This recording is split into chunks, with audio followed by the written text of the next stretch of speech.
So if you recall, in my butterfly lock tutorial, I braided my hair up. I did not do the rubber band method, which I now wish that I had done. But initially I thought I was gonna braid my hair up and crochet them in. Ended up not liking the crochet method at all and kind of just braided the lock hair into my braid.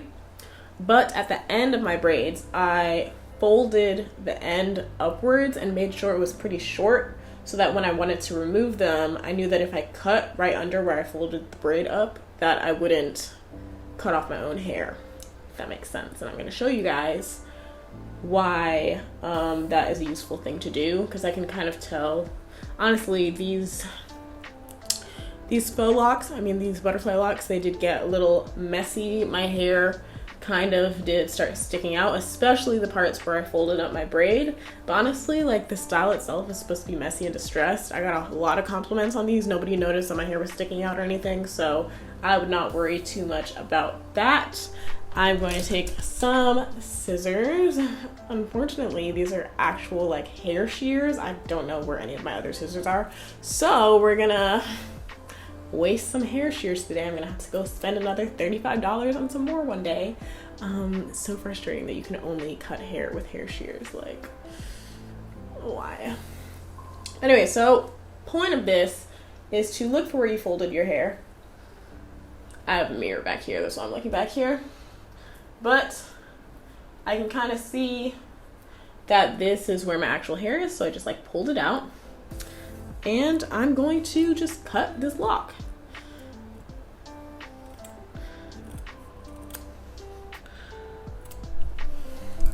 Okay, so now I've actually cut the lock off. So it should be relatively easy now that it's cut and there's like a lot less knots because there's a blunt end for me to kind of just slip my actual hair out.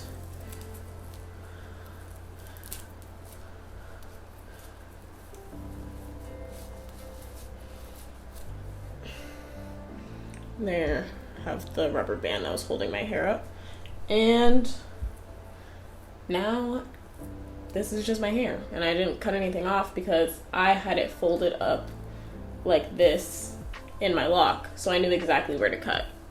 And I'm just gonna repeat that same process on all the locks. I'll probably just like fast forward through that so you guys can see. Yeah, I'll probably just give a little review about what I thought about the hairstyle and maintaining it, and then maybe show you guys a little bit of how I take care of my scalp and my hair after protective style. So keep watching to see me take out all these locks.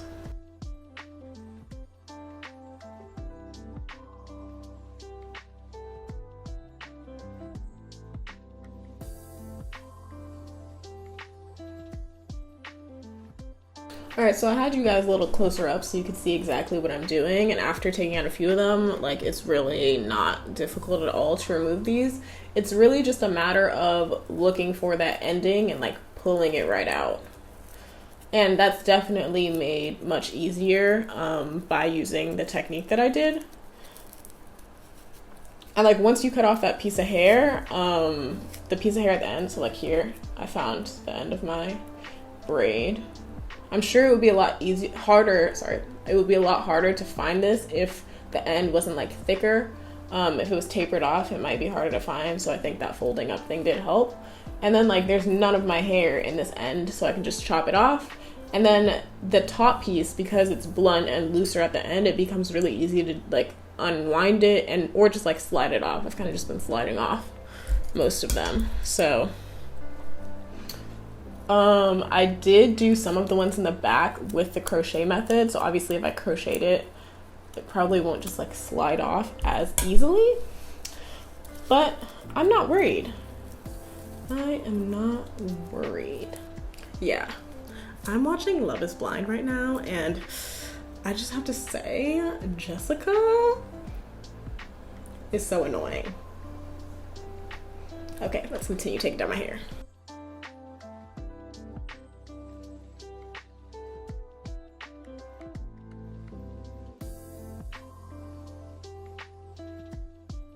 So all of the locks are out, and girl, my ends are so dry.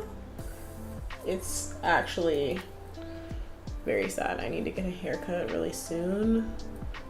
I'm supposed to go up to Atlanta in like a couple weeks to get my haircut. I'm just like figuring out the schedule because I literally have not gotten my haircut in like a year and a half. And I was supposed to get it cut the week that like Corona shut everything down back in March, but obviously my appointment got canceled.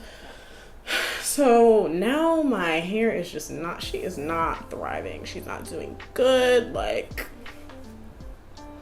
whoa. It's just so dry. I have so many single strand knots. It's like it's not cute at all. But anyways, what we are going to do now is unravel all of our braids, which might take me longer than it took me to take out the locks, because literally it took me like 35 minutes to take out all the locks. It was so easy, you guys. Like, do not worry about, like, don't let the fear of the takedown process discourage you from getting butterfly locks, because honestly, you know what, let's just take this time to talk about what I liked and disliked about this hairstyle. It was super cute, obviously. Love that for me. It was a cute bob. It was a different look than like I've usually done when I get protective styles. I usually go super long when I do a protective style, but the bob was like a little different for me. I loved it. It switched it up. I thought that the distressed look would make them, and honestly, I only had these in for a week and a half, and I had to take my hair down because I have to make some natural hair content, so obviously I can't have a protective style in. But I thought that the distressed locks would kind of just like fall apart within a couple weeks, but that is actually not what happened. They looked like cuter as the days went on. So yeah, as they frizzed up a little bit, they kind of got sturdier, if that made sense. Because when I first put them in, I was like, oh,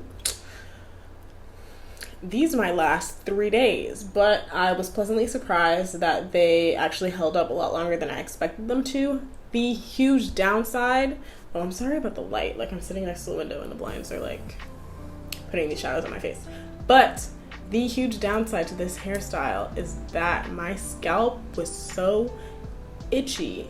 Like, and I have no idea why, because I use this exact same hair to do my passion twist and I had no problems. Like, my scalp was fine when I did the passion twist, but like for literally like 6 or 7 days, my scalp was so irritated with this hairstyle, and I ended up using the Sunday to Sunday peppermint scalp treatment. I forgot what the exact name is, but I'll put it on the screen.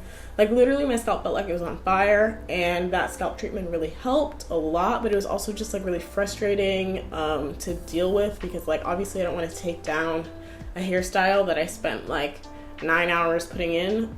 So I kind of just have to like sit there and suffer with the itchiness. But yeah, that was really the only major downside that I dealt with this hairstyle. So I guess, you know, maybe next time I do it, I will rinse the hair in apple cider vinegar, but I don't even know if it was the hair that was the issue, because I really did not have an issue with this hair with the passion twist, so I don't know. But yeah, those are my thoughts on the style.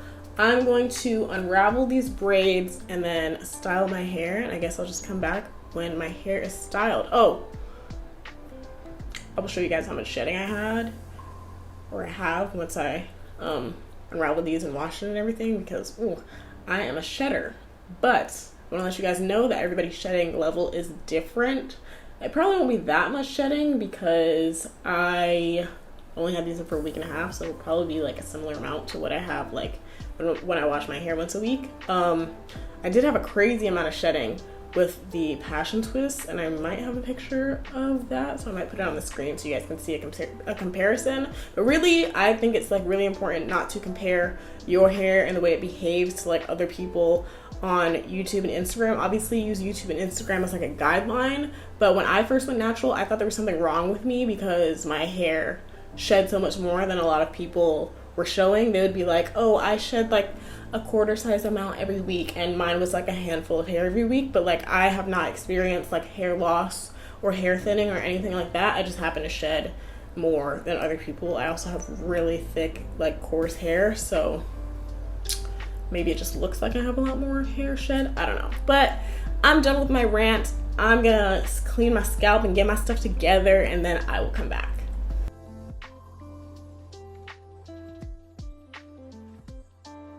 Okay, I am now done washing and detangling my hair. I have a deep conditioner in right now.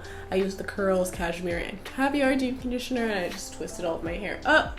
And I also applied a scalp treatment, which was the Curls Blueberry Mint Tea scalp treatment. I love that one because it makes my scalp tingle. It's just, it's like minty freshness on your scalp.